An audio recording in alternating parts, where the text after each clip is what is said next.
찾으셔서 함께 봉독하도록 하겠습니다. 사도행전 20장 22절에서 24절 말씀입니다.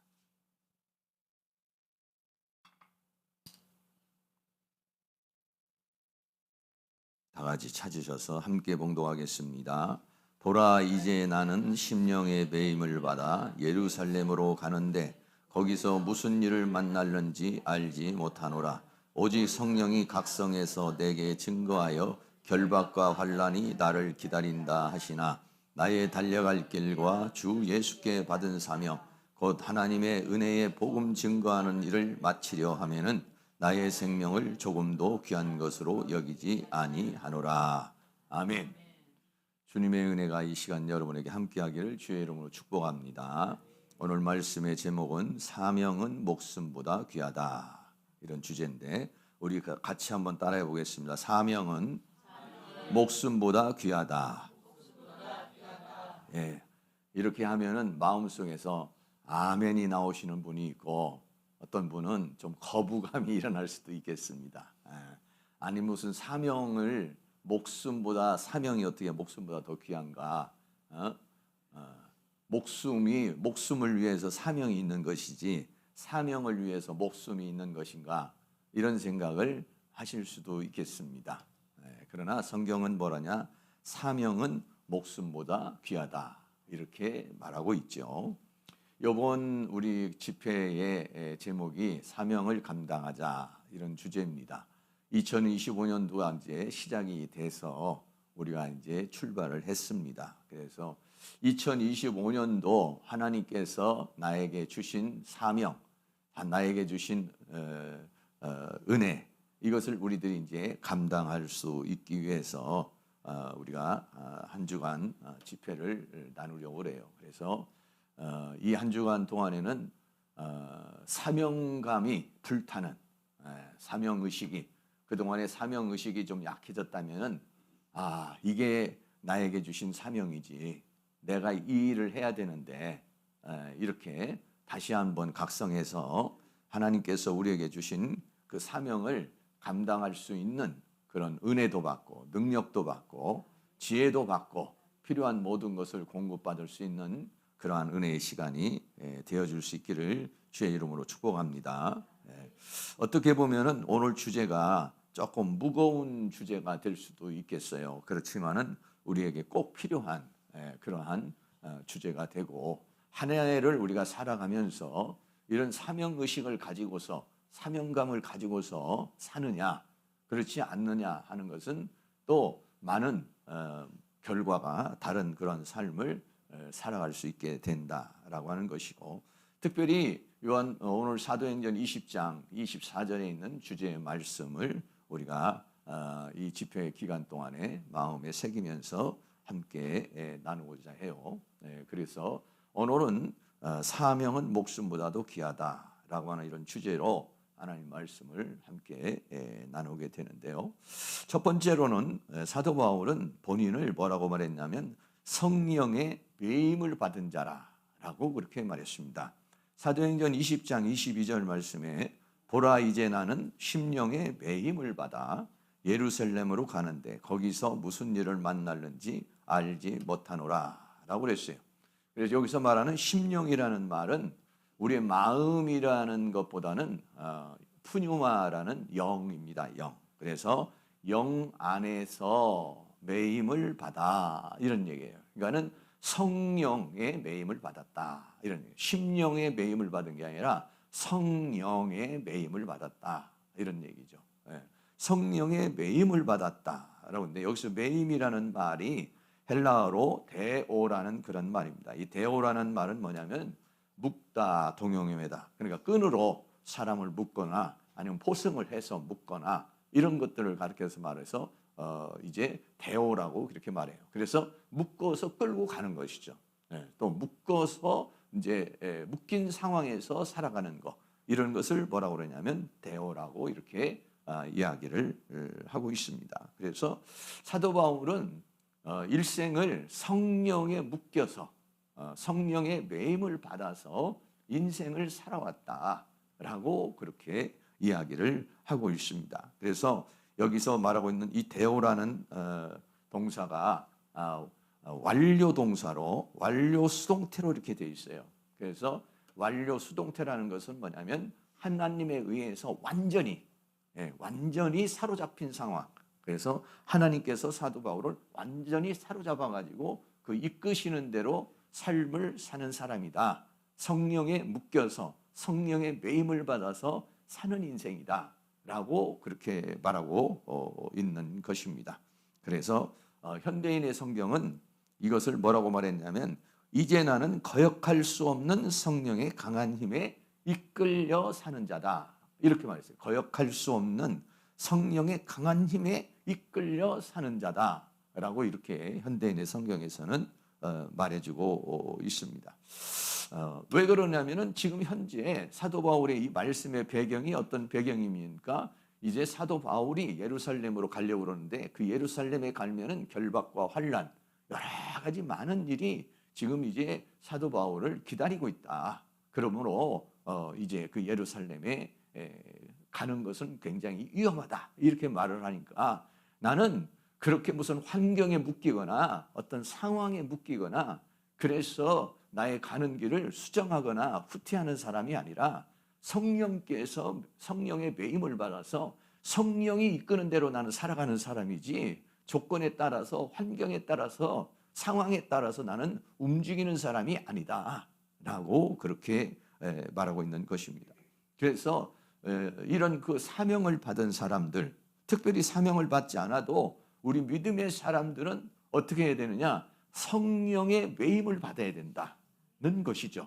그런데요, 우리가 성령의 매임을 받아서 살기보다는 환경에 매일 때가 많이 있고 또는 생각, 여러 가지 복잡한 생각이 들어오거나 또는 여러 가지 감정이 우리에게 들어와서 하루를 살아가면서도 그렇게 사는 경우가 많이 있어요.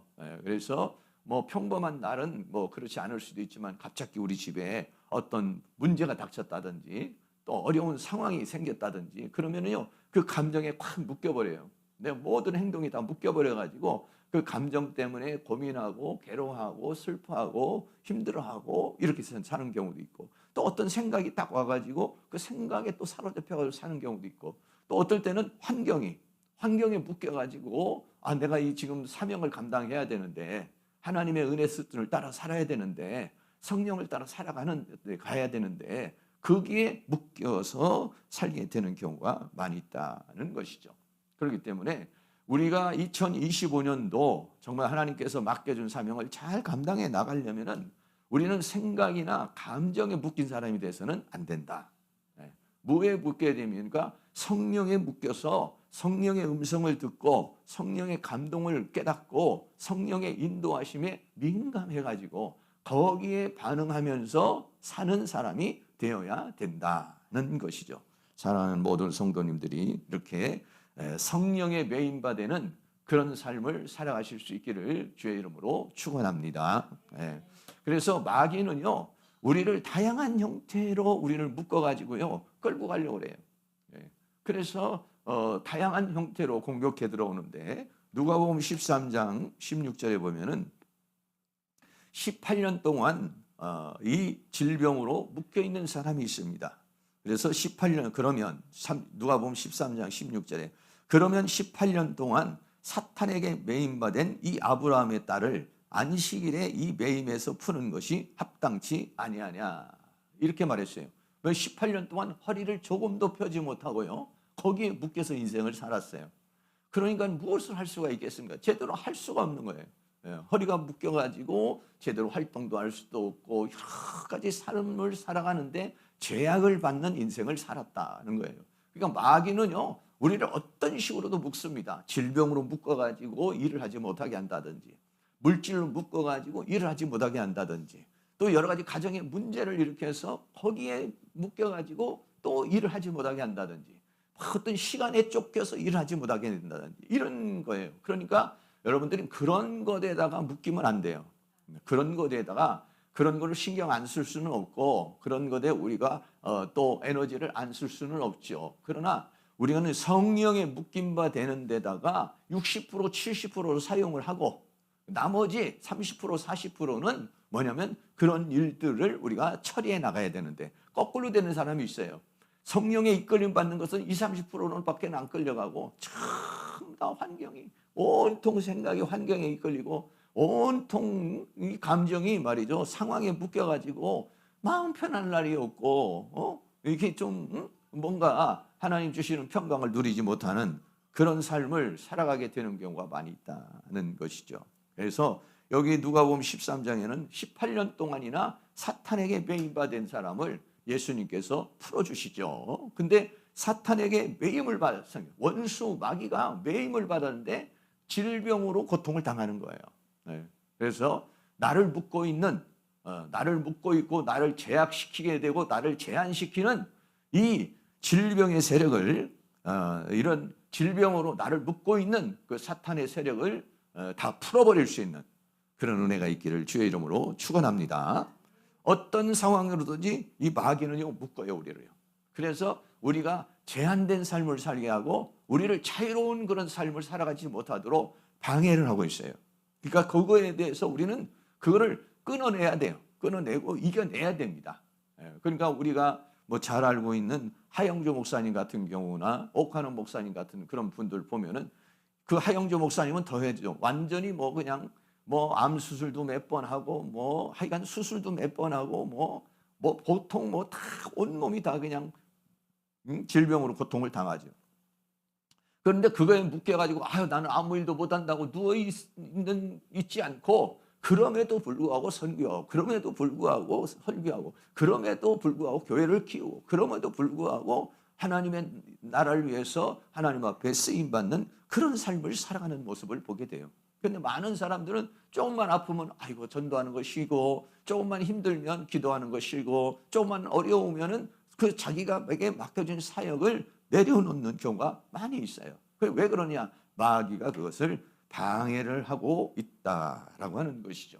그래서 나를 묶고 있는 성령의 메인바되어 살아가고 말씀의 메인바되어 살아가고 하나님의 메인바되어 살아야 되는데 그렇게 하지 못하도록 다른 걸로 나를 묶어서 나를 자꾸 에너지를 거기에 쏟게 만들고 내 힘이 빠지게 만들고 나를 묶고 있는 그 사슬을 끊어낼 수 있는 그런 은혜가 있기를 주의 이름으로 축원합니다.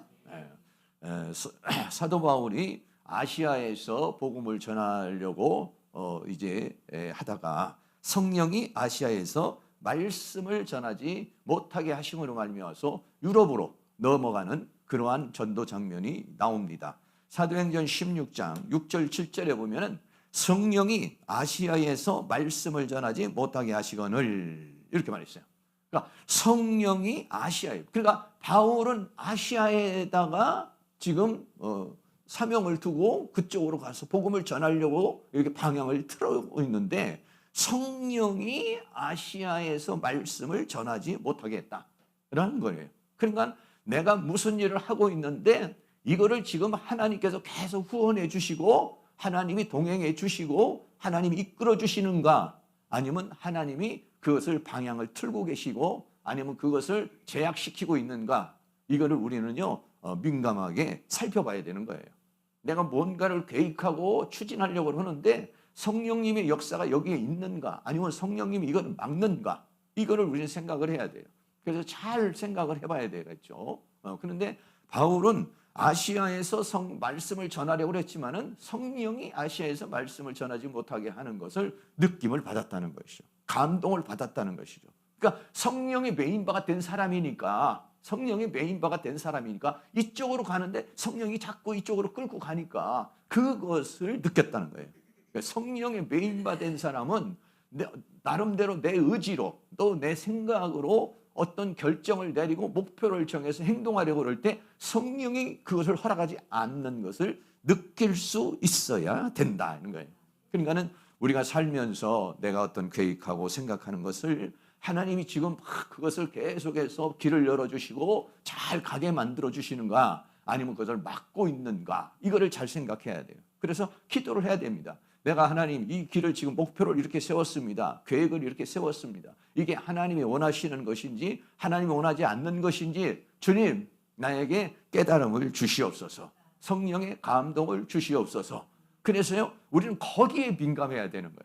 성령의 메인바된 삶을 살려고 해야지 자꾸 내가 가지고 있는 의지나 내가 가지고 있는 생각에 의해서 내 인생을 끌고 가려고 해서는 안 된다는 것이죠. 그래서 사도 바울은 성령이 아시아에서 말씀을 전하지 못하게 하시거늘 부르기아와 갈라디아 땅으로 다녀가 무시아 앞에 이르러 비두니아로 가고자 애쓰되 예수의 영이 허락지 아니하시는지라 라고 그렇게 말했어요. 예수의 영 또는 성령 또는 예수의 영, 이 영이 허락을 하지 않는다는 것은 마음에 부담이 오는 것이죠. 여러분, 우리는 그런 걸 느낄 수 있지 않겠습니까? 이것도 사실은요, 민감해야 돼요. 자기 의지가 아주 강한 사람, 이런 사람들은 성령의 음성이나 성령의 인도를요, 잘 못 받아요. 그런데 자기 의지를 내려놓고 어떻게든지 하나님의 음성을 듣고 어떻게든지 하나님의 인도하심을 받으려고 하는 그런 사람은 그 성령의 인도함을 민감하게 받아들일 수 있는 것이에요. 그러니까 사람이 그 계획을 할지라도 그 걸음을 인도하는 것은 하나님이시니까 거기에다가 하나님께 내 인생의 주권을 넘겨드려야 되는 것입니다. 내 인생이니까 내 마음대로 사는 것이 아니에요. 내 마음대로 사는 것이 아니라 내 뜻대로 사는 것이 아니라 하나님의 뜻을 발견하고 하나님이 허락을 하시는 것인지 하나님이 허락을 하지 않는 것인지를 자기 나름대로 터득을 해야 돼요. 어떤 사람은 내가 계획을 어떤 일을 진행하려고 하는데 마음이 자꾸 부담이 되고 마음에 자꾸 거역이 일어난다. 아, 이거 아니구나. 이렇게 생각하고 또 어떤 사람은 무슨 일을 해나가려고 하는데 자꾸 길이 막혀요. 일이 하나님이 역사를 하면 길이 착착착착 흘려가지고 잘 이렇게 진행이 돼야 되는데 그렇지 않는 게 돼요. 그러면 아, 이게 하나님 뜻이 아니구나. 이렇게 해야 돼. 그런데 뭐 자기 나름대로 기도를 해서 감동을 받아서 이렇게 하거나 참 자기가 안 되면 이제 주의 종에게 사실은 내가 이렇게 행동하려고 그러고 이렇게 하려고 그러는데 목사님 기도 좀 부탁을 드립니다. 내가 뭐 감동을 잘 못 받는데 감동을 좀 받아서 이렇게 좀 해주시기 바랍니다. 이런다든지 아니면은 뭐 본인이 한 3일 정도 작정 기도를 해서 하나님 이 문제를 놓고 내가 하나님 앞에 기도하기를 원합니다. 그래서 한 3일 정도 기도를 해보는 거예요. 그러면 마음에 감동이 오는 거예요. 그러니까는 우리는 자기 나름대로 인생을 살아가면서 성령의 메인바된 삶을 살아가는 방법을 터득을 해야 돼요. 오늘날은 그게 안 되니까 예수 믿는 사람도 무슨 타로 점을 보러 가고 아니면은 뭐 무당집에 가고 어디 점 보러 가는 데 가가지고 성령님의 음성을 듣지 못하고 성령님의 어떤 깨우침을 받지를 못하니까 그런 데다가 의지를 하는 거예요. 그런 데는 의지를 하는 사람들이 기독교인들 중에서 굉장히 많다는 거예요. 오늘날 우리나라의 이 집사님이나 이런 사람들 하다못해 어떤 사람은 목사님도 또 찾아가가지고 그렇게 점쟁이한테 가서 내 목회가 어떻게 될지 이렇게 될지 좀 가르쳐 주시옵소서. 인천에 가서 목회를 해야 될지 어떻게 해야 될지 좀 가르쳐 주세요. 이런 사람도 있다는 거죠. 그러니까 그거는 뭐 목사가 됐든지 성도가 됐든지 누구든지 그 방법을 터득하지 못하면 성령의 메인바 되어서 살아가는 방법을 터득하지 못하면은 그럴 수밖에 없는 거예요. 여러분들은 그거를 잘 터득할 수 있는 그런 은혜가 일어날 수 있기를 주의 이름으로 축원합니다. 그래서 바울은요 아시아로 복음을 전하려고 하다가 예수의 영이 허락하지 않고 이제 유럽으로 가는데 마침 또 하나님께서 꿈을 주시지 않습니까? 꿈을 주셔가지고 환상 중에서 마게도냐 사람들이 막 와서 우리를 도우라는 그런 환상을, 그러니까 바울이 기도를 하지 않았겠어요? 하나님 나에게 사인을 주십시오. 하나님의 음성을 들려주세요. 하나님 내가 깨우치게 해주세요. 했더니 하나님께서 그런 환상을 보여주신 거예요. 그래서 여러분들이 그거를 잘 이렇게 좀 하시면 좋겠죠. 그리고 우리도 이제 어떤 문제가 생기면은 가끔 그런 경우가 있어요. 저하고 사모님하고 또 우리 길진영 목사님하고 김은혜 사모님하고 김기성 목사님하고 최정희 사모님하고 이렇게 6이 모여가지고 어떤 문제를 놓고 기도를 할 때가 있어요. 이 문제를 놓고 한번 다 같이 감동되는 것을 서로 얘기해 봅시다. 그러면은 나름대로 감동을 이렇게 받죠. 그러면 이제 공통된 게 있어요. 공통된 게. 어떨 때는 의견이 반반 나눠질 때도 있어요. 그럼 거기에서 이제 우리가 힌트를 얻죠. 이런가 보다. 그래서 나름대로 우리가 그거를 놓고 한 3일 동안만 기도해 봅시다. 일주일 동안 기도해 봅시다. 그럼 기도해 보면은 하나님께서 방향을 우리에게 가르쳐 주시는 거예요. 그러면 하나님의 원하시는 것이 이런 것이구나. 어떤 경우에는 하나님 앞에 우리가 뭔가를 물어볼 때 금방 알려주실 때도 있어요. 근데 어느 경우에는요, 애매모호한 경우가 있어요. 하나님께서 금방 즉시 얘기해 주시지 않는 경우도 있고요. 그러니까 여러분들이 어떤 문제가 생기면 자기 혼자만 끙끙끙끙 앓을 수도 있지만은 대체적으로 할 수만 있으면은요, 가족들이 다 예수를 믿으면 굉장히 좋죠. 그러면 가족 회의를 하는 거죠. 가족 회의를 하는데 그냥 일반 회의를 하는 게 아니라 영적 회의를 하는 거예요. 요 문제를 놓고 우리 가족이 전부 한번 기도를 해보자. 그래가지고 이제 가족이 2명이든 3명이든 4명이든 해가지고 그 문제를 놓고 어린아이들도 괜찮아요. 어린아이들도 얼마나 더 영이 맑은데요. 우리 김기성 목사님 자녀들 보면 그냥 환상도 다 열리고 오히려 목사님이 귀를 기울이고 잘 들어서 왜냐하면 그 아이를 통해서 또 말씀을 해주시니까 아이들이 오히려 더 순수해요. 더 순수하게 이 어른들은 막 계산을 하면서 얘기하지만은 아이들은 또 그렇지 않아요. 그게요, 아이들이라도요, 이게 5살, 6살만 이게 되면은요, 다 영적인 이게 말이죠, 동역자예요, 동역자. 영적 동역자라고. 그리고 회의를 하고 또 그 기도를 하면서 거기에서 우리가 방향을 잡는 것이죠. 그래서 이 사도 바울 같은 사람도 그냥 성령의 인도를 받았다는 그냥 언제나 착착착착 이렇게 간 게 아니에요. 어떨 때는 성령의 역사하고는 반대되는 상황으로 가는 경우도 있었다는 거예요. 그러다가 성령이 또 그 방향을 틀어주시면 그거를 또 방향을 틀어서 가게 됐다, 이런 얘기죠. 그러니까 여러분들이 성령의 인도하심을 받을 수 있는 은혜가 있기를 주의 이름으로 축원합니다. 그러려면 어떻게 되냐? 성령의 충만을 받아라, 이런 말이 있어요. 에베소서 5장 18절 같이 한번 있습니다. 술 취하지 말라, 이는 방탕한 것이니 오직 성령의 충만을 받으라 그랬어요. 그러니까 성령의 메인바 된 삶을 살려면 성령에 충만해야 성령의 메인바 되고 성령의 인도하심을 받을 수 있는 거예요. 그러니까 늘 나의 어떤 영적 상태가 성령의 어떤 충만한, 성령의 음성을 듣고 성령의 감동을 받고 성령의 인도하심을 받을 수 있는 그런 영적인 상태가 되어야 된다는 것이죠. 그래야만이 우리가 성령의 인도함을 받을 수가 있는 거예요. 그럼 내가 영이 딱 다운이 되어버리면 하나님이 나에게 사인을 해줘도요, 영이 듣지를 못해요. 영이 반응을 하지를 못해요. 그러니까 그 어떤 상태를 내가 상태가 되어져 있어야만이 성령의 인도하심을 받을 수 있다. 그래서 성령의 충만을 받으라 라고 그랬습니다. 또 위로부터 능력을 받으라 그랬어요. 누가복음 24장 49절에는 볼지어다 내가 내 아버지의 약속하신 것을 너희에게 보내리니 너희는 위로부터 능력을 입힐 때까지 이 성에 유하라 하시니라. 아멘. 우리는요, 이 세상으로부터 오는 능력, 이걸로 우리는 사는 사람이 아니에요. 사실은 우리는 어떻게 하냐, 위로부터 오는 능력, 하나님으로부터 오는 능력, 영의 세계에서 오는 능력, 이걸로 사는 사람이 믿음의 사람이고 영의 사람인 것이죠.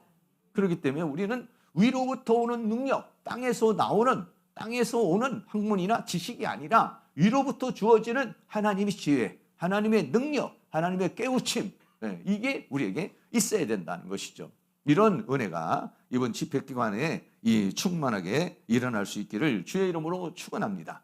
그래서 사도행전 1장 8절에도 오직 성령이 너희에게 임하시면 너희가 권능을 받고 그랬어요. 그러니까 우리가 하나님께 어떤 사명을 감당하기 전에 우리에게 주어져야 될 것들은 뭐냐면 성령을 통한 권능이다, 이런 얘기예요. 그러니까 내가 성령에 충만한 상태가 아니면은 하나님 앞에 쓰임을 받기가 어렵다는 거예요. 우리가 이런 집회를 하는 이유도 뭡니까? 우리가 같이 모여서 혼자 기도하는 것보다는 같이 모여서 막 기도하다가 보면은요, 그러면요 성령님이 역사를 더 강력히 하시죠. 그래서 우리가 성령이 임하면 어떻게 하냐, 나도 모르는 사이에 하나님께서 주시는 능력이 오게 돼요. 그 능력이 오면은 자동적으로 하나님께서 주어주신 사명을 감당하고 하나님의 뜻을 따라 사는 역사가 있게 될 줄로 믿습니다. 스데반 집사님이 최초로 이제 순교한 그런 집사님인데, 스데반 집사님도 역시 마찬가지로 성령이 충만하여 복음을 증거했다고 그랬어요. 사도행전 7장 55절 56절에 보면 스데반이 성령이 충만하여 하늘을 우러러 주목하여 하나님의 영광과 및 예수께서 하나님 우편에 서신 것을 보고 말하되 보라 하늘이 열리고 인자가 하나님 우편에 서신 것을 보노라 하는데, 성령이 충만하니까 하늘이 열리는 것도 볼 수 있고, 성령이 충만하니까 거기에 있는 사람들에게 하나님의 말씀을 증거할 수 있는 능력도 주어지고, 또 그들이 돌멩이로 집어 던져서 돌멩이로 쳐서 죽는 순간에도 성령이 충만한 상태가 되니까 그것을 능히 감당할 수 있는 은혜가 주어진 줄로 믿습니다. 그러므로 사도 바울이 오늘 뭐라고 하느냐, 나는 성령에 메인받은 사람이다, 이렇게 말한 것처럼 우리 모두도 성령에 메인받는 그런 삶을 살아갈 수 있기를 주의 이름으로 축원합니다. 할렐루야. 성령의 그동안에 좀 다운되어 있는 부분을 이번 집회를 통해서 다시 성령의 충만함을 받아가지고 성령의 메인받은 그런 삶을 살아갈 수 있기를 주의 이름으로 축원합니다. 우리 찬양에 보면은 오직 주의 사랑에 매여 내 영 기뻐 노래합니다. 이제 네. 오직 주의 사랑에 매여 내 영 기뻐 노래합니다. 이 소망의 언덕 기쁨의 땅에서 주께 사랑드립니다. 또 뭐라고 하냐, 오직 주의 임재 안에 갇혀 내 영 기뻐 찬양합니다. 이 소명의 언덕 거룩한 땅에서 주께 경배드립니다. 할렐루야. 오직 주의 사랑에 매여 오직 주의 성령에 매여 오직 임재 안에, 주의 임재 안에 갇혀 우리들이 그렇게 성령의 충만한 가운데 성령의 메인받은 삶을 살아가실 수 있기를 주의 이름으로 축원합니다. 두 번째는 결박과 환난이 기다린다라고 그렇게 말했습니다. 사도행전 20장 23절에 오직 성령이 각성해서 내게 증거하여 결박과 환난이 나를 기다린다 하시나 라고 그랬어요. 사도 바울이 지금 이제 예루살렘으로 가려고 그러니까 예언하는 사람도 와가지고 사도 바울이 예루살렘에 가면은 결박을 당하고 위험에 처할 것이라는 예언도 해주고, 또 다른 믿음의 사람들이 사도 바울에게 그런 얘기를 해줬어요. 또 사도 바울도 기도를 해보니까 어떻게 되냐면 정말 예루살렘에 가면 내가 정말 그런 결박과 그 환난이 나를 기다리고 있구나라고 하는 것을 깨닫게 된 것이고, 그런 감동을 받은 것이죠. 결박을 당한다는 것은 뭐냐면 감옥에 갇힌다는 거예요. 그러니까 유대인이나 아니면은 로마의 권력으로 인해서 감옥에 갇혀서 이제 제한된 그런 상황에 처하게 되고, 위험한 상황에 처하게 되고, 또 여러 가지 많은 사람들이 자기를 공격해 와서 어려움 가운데 처하게 된다라고 하는 것을 마음의 감동을 받은 거예요. 마음의 감동도 받고, 또 다른 예언하는 사람이나 믿음의 사람들이 그렇게 권면을 해준 것이죠. 그래서 그런 것들이 자기 자신의 결박과 환난이 나를 기다리지만, 내가 예루살렘으로 가면은 결박과 환난이 나를 기다리고 있지만은 나는 그런 결박과 환난을 두려워하지 않는다. 나는 오직 성령의 메인바가 되어가지고 하나님께서 나를 그 결박과 환난 가운데 이끌고 가시면 나는 가는 것이지, 그 결박과 환난이 있다고 그래가지고 내 생각을 가지고 내 감정을 가지고 다른 행동을 하거나 다르게 그것을 피하지 않는다, 이런 얘기죠. 그러니까 그런 것들이 나에게 있지만 어떻게 하면 회피하지 않고 정면 돌파하는 그런 역사가 일어나게 되는 것이죠. 우리가 때로는 기도하다가 보면은 우리에게 그런 상황이 있을 수가 있습니다. 나에게 어려운 문제가, 어려운 상황이 우리에게 기다리고 있는 상황이 올 때가 있어요. 그러나 그럼에도 불구하고 성령님께서 나를 그곳으로 인도한다면 그를 뚫고 그거를 이겨내는 그런 은혜가 있기를 주의 이름으로 축복합니다. 그래서요, 이 예루살렘에는요, 사도 바울을 죽이려고는 40명의 결세대가요 준비를 하고 있었습니다. 사도행전 23장 12절 13절 같이 한번 읽습니다. 나리샘의 유대인들이 당을 지어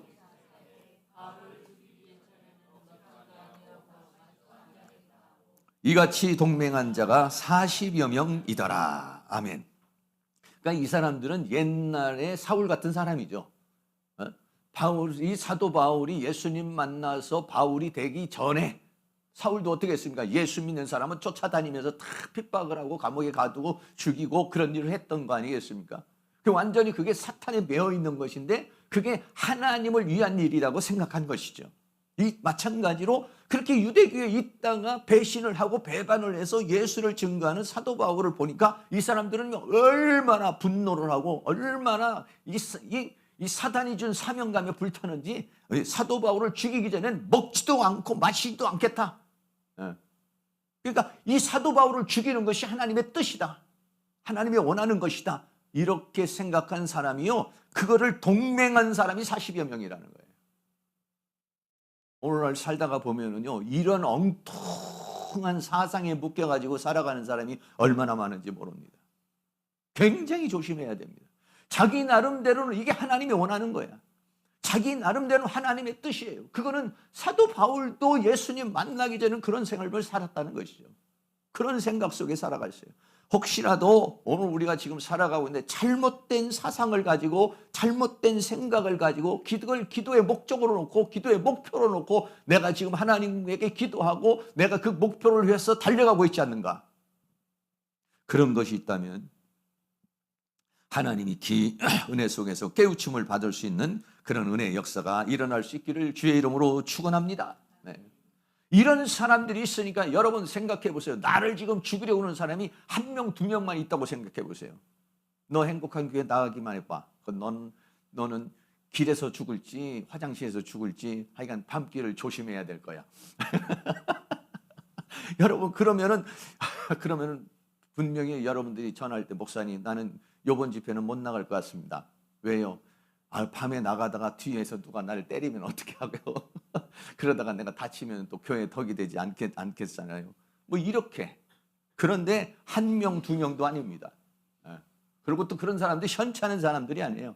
아직 금식하면서 식음을 전폐하고 하여간 너를 죽이지 않으면 네가 죽든지 내가 죽든지 이런 사람이요 40명이 동맹을 하고서 바울을 죽이려고 그러니까 얼마나 강력한 것입니까?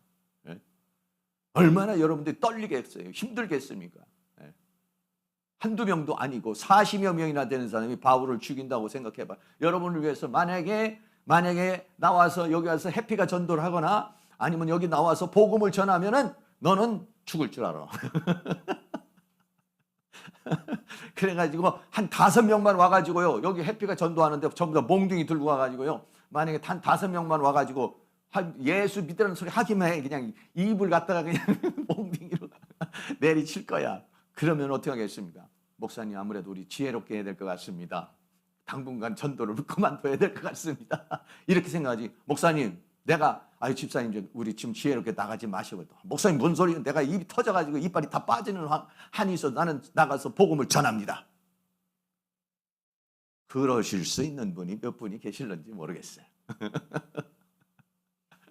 그렇게 말할 수 있는 사람은 사명을 목숨보다도 귀하게 여기는 것이죠. 내가 목숨이 있는 이유는 사명 때문이다. 사명을 위해서는 내 목숨을 조금이라도 귀하게 여기지 않는다. 나는 사명을 위해서 죽으면 죽으리라. 이런 마음을 가지고 있다면요 그렇게 할 수가 있겠어요.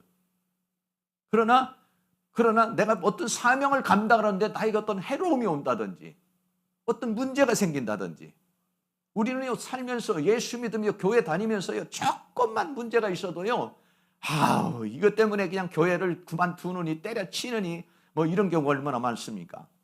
네?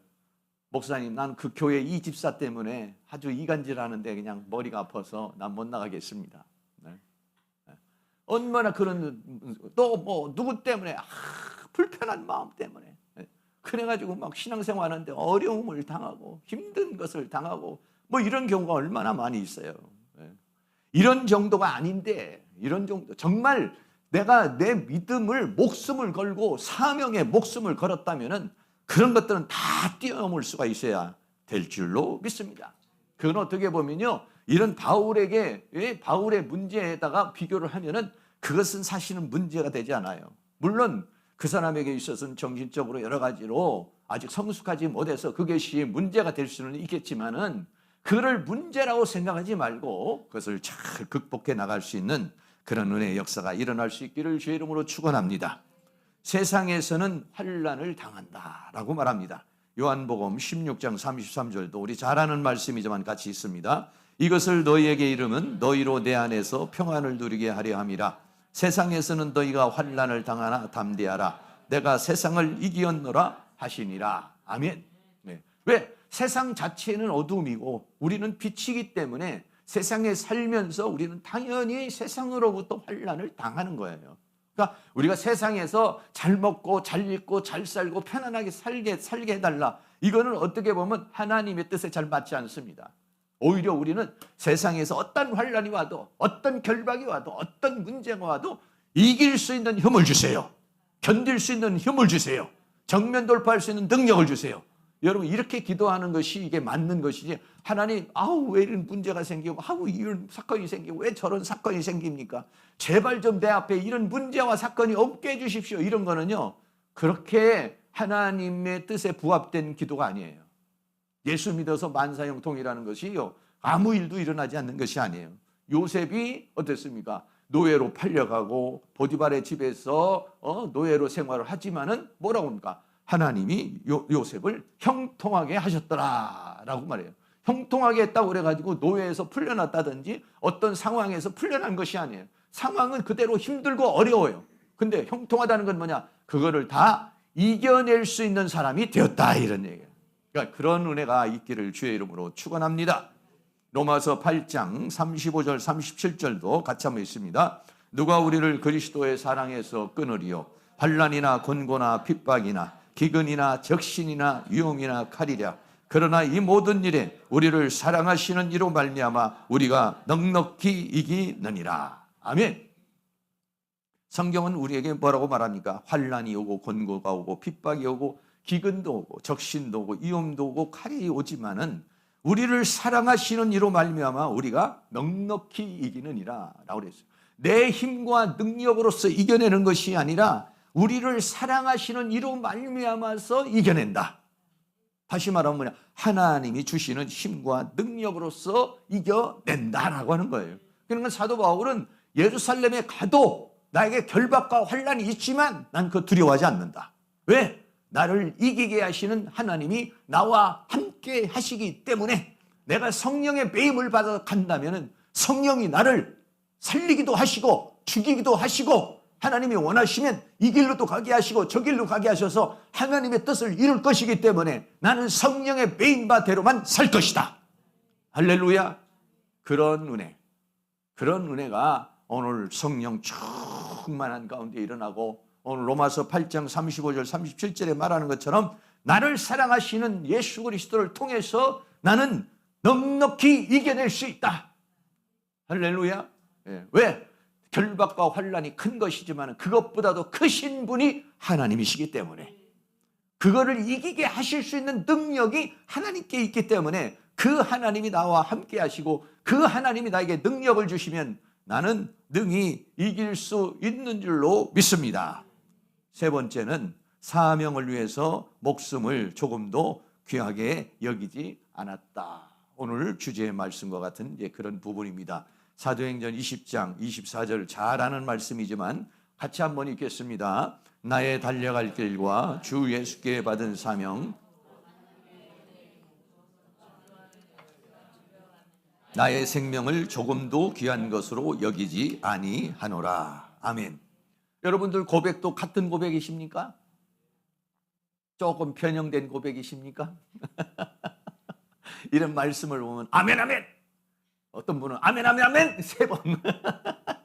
어떤 분은 좀 고개를 갸우뚱하실 수도 있고요. 이런 말씀이 보면은 참 이렇게 정말 사도 바울이 이렇게 말할 수 있다는 건 얼마나 대단한 것입니까? 이 말이 그냥 자기 혼자 묵상한 것이 아니에요. 자기 묵상한 것이 아니라 성경에 기록되어 있는 말씀이지 않습니까? 이걸 성경에 기록된 말씀이 누가 기록했냐면 누가가 기록을 했으니까 사도 바울이 그렇게 고백을 하고 그렇게 선포를 했으니까 누가가 그렇게 기록하지 않았겠습니까? 네. 자기 혼자 다짐한 것이 아니에요. 이건 선포해버린 거예요. 네. 나의 달려갈 길과 주 예수, 어떤 상황이 됐을 때 그런 얘기를 했겠죠. 어떤 상황이 됐을 때에 뭐 사도 바울 보고 가지 말라고 그러다든지 뭐 여러 가지 권면이 있을 때 사도 바울이 그렇게 말한 나의 달려갈 길과 주 예수께 받은 사명 곧 하나님의 은혜의 복음을 증거하는 일을 마치려 하면은 나의 생명을 조금도 귀한 것으로 여기지 아니한다라고 그렇게 고백을 하고 있습니다. 사도 바울은 자신의 사명을 뭘로 비유를 했냐면 경주자로, 다른 박질하는 경주자로 이렇게 비유를 합니다. 디모데후서 4장 7절에도 내가 선한 싸움을 싸우고 나의 달려갈 길을 마치고 믿음을 지켰으니 라고 그랬어요. 그러니까는 여러분 달리는 사람 뭐 단거리가 아니에요. 이거는 지금 장거리입니다. 장거리. 물론 어느 때는 이제 단거리 선교가 있을 수도 있고 단거리 뭐 뛰는 경우도 있겠지만 거의 사도 바울의 그 길이 굉장히 이런 장거리인 경우가 많이 있죠. 그래서 사도 바울은 운동장에서 다름질을 하는 경주자의 긴장감, 경주자의 마음을 가지고 있는 거예요. 또 물론 이 사도 바울은 전쟁에서 전투를 하는 군사로서의 그러한 마음가짐, 이런 마음을 가지고 있죠. 늘 그러니까 어떤 상황이냐면 경주자의 상황이라는 거예요. 그라운드 안에 있는 거예요, 지금요. 그라운드 밖에 가지고 그냥 편히 이렇게 낮잠을 자고 쉬는 상태가 아니라는 거예요. 자기는 늘 지금 경주자로서 계속 달리고 달리는 그러한 경주자의 마음, 그 긴장감을 놓치지 아니하고 삶을 살아가고 있다라고 하는 거예요. 우리는 어떻습니까? 살다가 보면은 힘들고 어려우면 좀 쉬고 싶고 좀 눕고 싶고 이럴 때가 얼마나 많아요. 그런데 바울은 그렇게 얘기한 고린도전서 9장 24절에도 운동장에서 다름질하는 자들이 다 달아날지라도 오직 상 얻는 자는 하나인 줄 너희가 알지 못하느냐. 너희도 얻도록 이와 같이 다름질하라 라고 그렇게 말합니다. 오늘 우리들은 어떤 마음의 자세, 하나님께서 나에게 주신 사명, 2025년도 나에게 주신 사명, 2025년도가 아니라 내 일생을 가면서 나에게 주신 사명, 그 사명을 내가 깨닫고 그 사명을 감당하기 위해서 운동장에서 다름질하는 사람과 같은 그런 긴장감 속에서 살고 있습니까? 아니면은 아이고 하나님 나 이제 뛰다가 지쳤습니다. 좀 뭐 한 달 쉽니다. 일주일 쉽니다. 이런 상황입니까? 우리가 여러분들도 다 다름질을 해보지만은 다름질 하다가 보면 얼마나 힘듭니까? 마라톤 하는 선수들 보면은 달려가다 보면 뭐 이렇게 언덕 같은 코스도 있고 여러 가지 뭐 그 코스가 있지 않습니까? 힘든 코스가 있잖아요. 그러면 가다가 그냥 덜썩 주저앉고 싶은 마음이 얼마나 많이 있어요. 저도 뭐 그런 마라톤 뭐 긴 마라톤을 달려보지는 않았지만은 뭐 그냥 우리가 뭐 학교에서도 뭐 운동장을 뛰어보고 뭐 이렇게 조그마한 뭐 달리기만 해도 그런 지구력을 필요로 하지 않습니까? 그런데 사도 바울은 다름박질하는 마음의 자세를 가지고 있었다. 여러분들은 어떻게 그라운드에서 지금 이렇게 달려가는 심정으로 사명을 감당하고 계시는지, 아니면 너무 지쳐서 지금 그라운드 밖에 나가서 지금 살고 있는지. 만약에 여러분들이 그라운드 밖으로 나갔다면 그라운드 안으로 다시 들어오실 수 있기를 주의 이름으로 축원합니다. 그래서 그 주님께서 나에게 주신 사명을 안고서 달려갈 수 있는 그런 은혜의 역사가 일어날 수 있기를 주의 이름으로 축원합니다. 사명이라는 말이 디아코니아라는 말이에요. 이 디아코니라는 말은 뭐냐면 직분 또는 직임이라는 얘기예요. 하나님께서 나에게 뭘 주느냐? 직임을 주었다는 거예요. 직분을 주었다는 거예요. 하나님께서 나에게 주신 사명, 하나님께서 나에게 주신 직임, 하나님께서 나에게 주신 직분, 이것은 무엇인가? 우리는 그것을 잘 깨달아야 되는 것이죠. 그래서 사명이라는 말이 국어사전에 보면 이렇게 써 있어요. 사신이나 사절이 받은 명령이다. 이렇게 해서 사신이나 사절이 받은 명령이 뭐냐면 사명이다. 이렇게 말을 했어요. 다시 말하면 어떻습니까? 하나님께서 자신에게 주신 직분, 하나님께서 자신에게 주신 명령, 이게 뭐냐면 사명이라는 것이죠. 이것이 우리에게는 어떻게 되냐? 분명해야 된다는 것이죠. 사도 바울은 그것을 다메섹 도상에서 깨닫게 됐죠. 사도행전 9장 15절 말씀에 주께서 가라사대 가라. 이 사람은 내 이름을 이방인과 임금들과 이스라엘 자손들 앞에 전하기 위한 택한 나의 그릇이다 라고 그렇게 말했습니다. 사도 바울은 다메섹 동상에서 예수님을 만나고 난 다음에 자기가 어떤 사람이라는 것, 자기에게 주어진 사명이 무엇이라고 하는 것을 분명하게 깨닫게 된 것이죠. 오늘 우리들은요, 여기 이런 분명한 깨달음이 있어야 될 줄로 믿습니다. 그게 뭐가 되느냐면 내 삶의 목적이 되어야 되는 거예요. 내 삶의 의미가 되어야 되는 것이죠. 하나님을 만나기 전에는요, 우리는요, 자신의 사명을 깨닫기가 어려워요. 그게 뭐냐면 나의 정체성입니다. 내가 사는 이유가 뭘까? 오늘을 살아가는 이유가 뭘까? 이 한 달을 살아가는 이유가 뭘까? 이 금년을 살아가는 이유가 뭘까?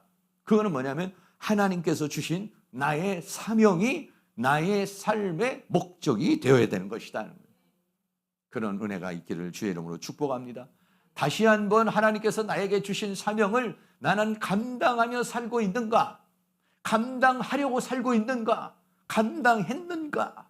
이거를 다시 한번 생각해서 그 사명감에 불타오르는 그런 은혜의 역사가 일어날 수 있기를 주의 이름으로 축원합니다. 세례 요한 같은 사람은 하나님으로부터 사명을 받았지만은 감옥에 들어가게 되니까 흔들리게 되는 경우가 있었죠. 오실 그이가 당신입니까? 아니면 다른 사람을 기다리오리까? 그럴 수 있습니다. 오늘날 우리가 살아가는 가운데 사명감이 흔들릴 수 있어요. 신학교에서도 역시 마찬가지입니다. 처음에 신학교에 와가지고 부름받아 낯선이면 하나님으로부터 사명받았을 때는 어떻습니까? 사명받았을 때는 막 가슴이 불타오르고 뜨거운 마음이 막 생기죠. 그런데 조금씩 지나가서 이제 신학을 졸업하고 또는 아니면은 이제 사역의 현장에 가면은 와, 여러 가지 문제가 생겨요. 부교육자로 가면은 뭐 그냥 어떨 때는 무시당하는 경우도 있고 또 어떨 때는 굉장히 너무 힘든 경우도 있고 또는 아니면은 막 사역자들하고 부닥치는 경우도 있고 또 성도들하고 부닥치는 일도 있고 또 어떨 때는 힘에 겨운 상황이 생기기도 하고 그러면 야, 내가 이러려고 정말로 신학을 공부했는가? 내가 이러려고 정말 이랬는가? 뭐 여러 가지 잡스러운 생각이 들어가지고요. 사명의식이 깨지기 시작하는 경우가 많이 있어요.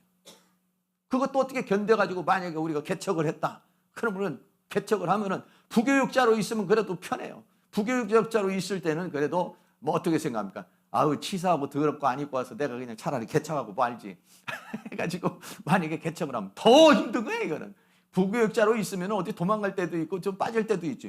이게 뭐 자기가 개척을 하면 도망갈 때도 없는 거예요. 이게. 성도가 한 명이 나와도 설교를 해야 되고 이거는 뭐 목회를 해야 되는 거예요. 이게 어렵죠. 힘든 거예요. 회피할 수가 없어요. 그러다가 보면은 힘들어합니다. 많은 사람들이 오늘날에 이 사명이 벌써 목회자들도 이 사명 내가 정말 이 달려가야 되는데 현실이라는 상황이 딱 부닥치게 되면은요 꺾여. 현실이라는 상황이 오면 꺾여. 저도요 벌써 목회가 이제 한 40년이 넘어가는데 어떨 때는 꺾일 때가 있어요. 야, 이 40년을 했는데도 이렇게 뭐 성도들이 안 모이고 이 교회가 부흥하지 않고 지난번에는 우리 한만덕 강사님이 나를 붙잡고 울더라고 막 그냥 왜 우리 교회는 부흥이 안 되니까 그렇게 10시에 나와서 수도 없이 기도를 했는데 부흥이 안 되고 그래가지고 막 실망이 되고 그런다는 거야. 강사님이 실망되는데 나는 얼마나 더 실망되겠습니까? 나한테 그렇게 하소연을 하는데 내 말 좀 들어보시오. 강사님과 한 파트에서 그렇게 생각하지만은 나는 이것을 지금까지 끙끙 매면서 이렇게 끌고 오는데 나는 더 힘들고 그래요. 그래도 어떻습니까? 사명이니까 하나님께서 주신 사명이니까 이거를 놓을 수도 없고 도망갈 수도 없고 끌고 가는 겁니다. 이게요. 끌고 가는 거예요. 그게 중요한 겁니다. 사람이 성도가 많이 나오는 것도 중요하고 성도가 많이 생겨서 막 교회가 크게 부흥하는 것도 중요하지만은 여러분 많이 있어가지고 하는 것은 어떻게 보면 쉬워요. 근데 한 명도 없는데 시작하는 거는 더 어려운 거예요. 한 명도 없는데 그냥 막 설교를 하고 한 명도 없는데 하려고 해봐요. 오히려 그게 더 힘들어요. 그게요. 그래도 뭐냐면 한 명도 없어도 하면 하고 있는 거예요. 그거는 그런데 하나님 앞에, 하나님, 아이고, 한 명도 없는데 이거 허공에 대고 내가 지금 설교를 해야 되는데 이거 일행도 내가 해야 됩니까? 못하겠습니다. 하나님이 보내주시면 보내줄 때까지 나는 그냥 기다리다가 그때 되면 하겠습니다 하면 안 하는 거거든요. 그런데 한 명도 안 나와도 어쨌든 그냥 혼자라도 하면은 하는 거예요. 그게요. 많고 적음을 떠나서 우리가 하는 것입니다. 그런데 실제적인 상황에 딱 부닥치게 되면은 물질적 어려움도 있고 또 정신적 어려움도 있고 영적 어려움들이 있어서 이 정체성이 흔들리게 된다라고 하는 것이죠. 그런데 사도 바울은 그런 모든 정체성에 흔들리는 그런 상황에서도 흔들리지 않고 끝까지 이겨내는 삶을 산 줄로 믿습니다. 사랑하는 모든 성도님도 나에게 주신 사명, 오늘날 많은 사람들이 사명을 내려놔 버렸습니다. 왜? 먹고 살아야 되니까. 왜? 당장 현실적인 문제가 생기게 되니까 많은 사람이 사명을 내려놓았어요. 내려놓고 싶은 사람들이 많이 있어요. 성도님들도 그렇고 목회자들도 그렇고 사명감을 잃어버렸어요. 왜? 현실이라는 상황 속에서 그렇게 돼버리고 마는 거예요. 그런데 우리는 그 사명감을 다시 한번 불타오르게 뜨겁게 다시 한번 회복시킬 수 있는 그런 은혜가 있기를 주의 이름으로 축원합니다. 이 사명을 감당하는 데 있어서 나의 생명을 조금도 귀한 것으로 여기지 않는다. 그래서 사명과 목숨, 아까도 말했지만은 목숨은 사명을 위해서 있는 것입니다. 내 목숨은 사명 때문에 있는 거예요. 사명 다하면 가시는 겁니다.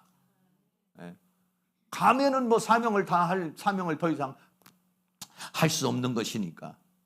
이 세상에서 가장 중요한 것 중에 하나가 뭐냐면 돈입니다. 돈 좋아하시잖아요. 돈이 있어야 사니까. 돈이 많으면 두둑하면 벌써 기분이 좋고 돈이 떨어지면 마음이 울적해지고 이러지 않습니까? 세상 살아가는데 중요한 게 돈인데 돈보다도 중요한 게 뭡니까? 목숨이잖아요. 그러니까 보통 뭐랍니까? 건강하게 사세요. 돈보다도 중요한 게 건강이죠. 목숨이, 건강이 중요한 겁니다. 돈보다도 중요한 게 목숨이고 건강이에요. 그런데 그 목숨보다 건강보다도 중요한 게 뭐냐면 사명이라는 것입니다. 사명이 제일 1순위입니다. 내 목숨, 내 건강, 내 행복이 1순위가 아니라 어떻게 하면 내가 무엇을 마실까, 무엇을 입을까, 무엇을 먹을까가 내 1순위의 고민이 아니라 어떻게 하면 그 나라와 의를 위해서 내가 살아갈 수 있을 것인가. 이것이 나의 삶의 목적이 그 1순위가 될 수 있는 그런 은혜가 있기를 주의 이름으로 축원합니다. 그거를 위해서라면, 이 사명을 위해서는 내 목숨을 초계와 같이 버릴 수 있다. 이래야지 마귀가 덜덜 떱니다. 그런데 마귀가 뭔 사명 가지고 한 번에 힘차게 해보려고 그러는데 돈을 딱 막아놓는다든지 건강을 탁 친다든지 문제를 탁 일으키면 아이고 모르겠다. 이러면은 얼마나 마귀에게 조종당하고 지배당하는 거죠. 그런데 마귀가 제일 최종적으로 할 수 있는 것이 뭐냐면 목숨을 위협하는 겁니다. 욥에게도 그런 거 아니겠습니까? 옆에 자녀들을 또 가지고 있는 재물들 다치고 질병을 주고 그러지 않습니까? 그런 상황이 왔을 때도 그거를 초월할 수 있는, 나는 이 목숨이 끊어져도 사명이 더 중요하다. 할렐루야. 그렇게 마귀에게 선포해버리면은 마귀가 떨고 갈 줄로 믿습니다. 그리고 이기는 자의 삶을 살게 되는 은혜의 역사가 일어나게 될 줄로 믿습니다. 그래서 마태복음 16장 25절에 누구든지 제 목숨을 구원코자 하면 잃을 것이요 누구든지 나를 위하여 제 목숨을 잃으면 찾으리라.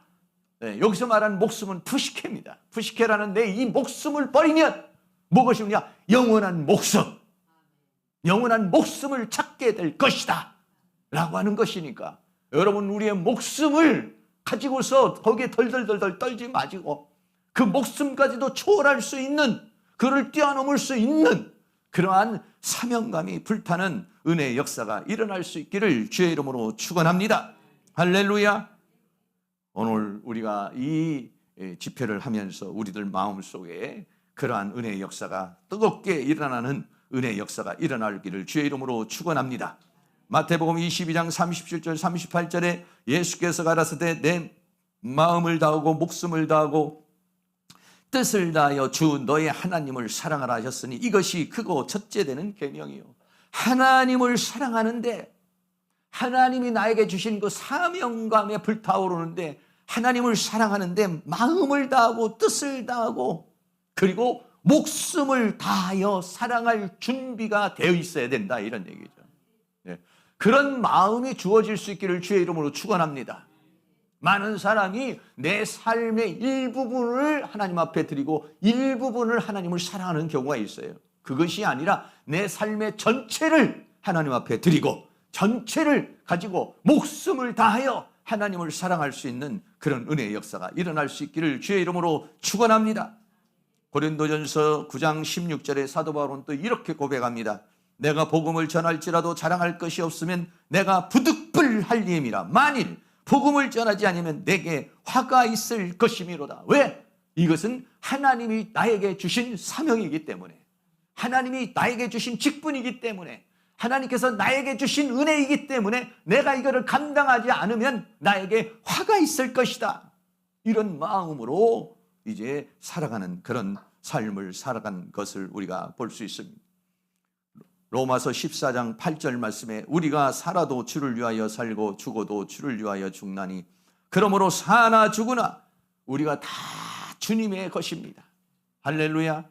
우리는 주님에 의해서 창조된 존재고 주님의 뜻을 위해서 여기에 있는 사람인 줄로 믿습니다. 그러므로 고린도전서 10장 31절 같이 한번 있습니다. 그런즉 너희가 먹든지 마시든지 무엇을 하든지 다 하나님의 영광을 위하여 하라. 아멘. 이 말씀의 고백이 다시 한번 우리들에게서 뜨겁게 타오를 수 있는 그런 은혜의 역사가 있기를 주의 이름으로 축원합니다. 오늘날 많은 사람들, 저도 마찬가지고 많은 사람들이 성공하는 사람은 어떤 사람들이 성공을 합니까? 그 어떤 목표가 됐든지 어떤 목적이 됐든지 거기에다가 자기 자신의 인생을 올인하는 사람, 이런 사람들이요 성공을 합니다. 그건 세상 사람들도 역시 마찬가지예요. 우리 믿음의 사람도 역시 마찬가지입니다. 여기다가 올인을 해야 되는 것입니다. 그러려면 어떻게 하냐면 하나님께서 우리에게 그런 마음을 주셔야 됩니다. 사명감이 불타오르는 사람들 보면 얼마나 그냥 존경스러운지 몰라요. 우리 정선호 목사님들 여기 달고 예수 믿으세요 이렇게 달고 다닌다. 뭐 그렇게 한번 달고 다녀본 적이 없는데 아주 참 멋있는 것 같아요. 그 전에 우리 교회도 장부식 목사님 보면은 같이 어디를 가든지 하여간 뭐 투박스럽게 하여간 이상하게 해도 전도를 하는 거예요. 그런 거 보면은요 한편으로는요 굉장히 부러워요. 어디를 가든지 예수 믿으세요. 다방을 가든지 뭐 커피숍을 가든지 식당을 가든지 전부 다 그냥 전도 대상자로 저걸 어떻게 하면 하나님 앞에 끌 걸까? 우리는 밥 먹으러 가면 맛있게 먹을 생각하지만 이 사람은 가면은 저걸 어떻게 예수 믿게 할까? 그런 마음을 주신 하나님께 너무 감사하죠. 우리들 마음 속에도 그런 마음이 있기를 주의 이름으로 축복합니다. 하나님께서 나에게 준 사명을 위해서는 내가 이 사명을 감당하기 위해서 어떻게 할까? 이 사명을 감당해야 되는데 그런 마음이 막 불타오르고 그런 마음이 뜨거워질 때 하나님께서는요 창의력도 주시고 지혜도 주시고 능력도 주시고 은혜도 주실 거예요. 그런데 오늘 우리나라가 이 삶에 찌들다가 보니까 이 풍요에 찌들다가 보니까 이 세속에 물들다 보니까 그런 뜨거운 사명감이 희석돼 버리고 말았어요. 그래서 누군가가 교회에서 정말 그 사명을 가지고 일하려는 사람이 적다는 거 아니겠어요? 하다못해 요즘에는요 주방에서 일하시는 분들도 없어서 외부에서 사람을 데려다가 써야 되는 이 실정이에요. 옛날에는 어땠습니까? 옛날에는 집사님들, 권사님들이 서로 주방에 들어가가지고 봉사하려고 그러고 아니면 화장실 청소하려고 그러고 마당 청소하려고 그러고 그리고 나가서 차량 같은 거 안내위원하고 이거를 보람으로 느끼고 가치로 느꼈습니다. 그런데 오늘날은 그걸 보람으로 느끼지 않습니다. 그걸 가치로 느끼지 않습니다. 그걸 의미로 느끼지 않습니까? 내가 왜 교회 와가지고 다른 사람들의 밥 해주고 왜 내가 와가지고 편안하게 예배 드릴 수 있는데 내가 왜 그런 헌신을 해야도 내가 왜 그렇게 어렵게 살아야 돼? 그거를 가치로 여기지 않습니다. 오히려 그걸 불편으로 생각하고 그거를 희생으로 생각하고 그거를 희생을 귀한 것으로 생각하지 않아요. 그게 오늘날 우리의 기독교의 삶의 상태고 우리의 상태고 우리들 마음에도 어떻게 보면 우리들 마음도 그런 마음이 많이 있어요. 내가 어떻게 하면 더 헌신할까? 내가 어떻게 봉사할까? 내가 어떻게 하면 더 주님을 위해 일할까? 이거보다는 어떻게 하면 좀 더 좀 잘 먹고 잘 입고 잘 살고 여행도 좀 다니고 노후에 좀 편안하게 살고 뭐 이런 거에 궁리를 하고 주여 노후에는 많은 걸 주시옵소서. 좀 잘 먹고 잘 살게 해주시옵소서. 뭐 이런 거를 막 우리가 기도하게 될지도 모르겠어요. 그래서 사랑하는 모든 성도님, 오늘 밤에는 하나님께서 주신 사명감 내 마음에 불타오르게 하여 주시옵소서. 할렐루야. 네, 결론입니다. 사도 바울은 오늘 자기 자신은 성령의 매임을 받은 사람이다 그랬어요. 그렇기 때문에 결박과 환난이 나를 기다리지만 나는 그것을 두려워하지 않는다. 나는 이 사명을 위해서는 목숨을 귀하게 여기지 않는다. 얼마나 당당하게 세상을 향해서 사탄을 향해서 이 세상에 있는 환난과 결박을 향해서 선포하는 선포의 기도가 되겠습니까? 오늘 우리들 마음속에서도 이렇게 나는 성령의 배임받은 사람이야. 어떠한 결박과 환난도 난 두려워하지 않아. 나는 이미 내 목숨을 이 사명에 바쳤어. 이 사명을 위해서 내 목숨을 초계와 같이 버립니다. 이렇게 당당하게 얘기할 수 있는 그러한 은혜의 역사가 있기를 주의 이름으로 축원합니다. 할렐루야.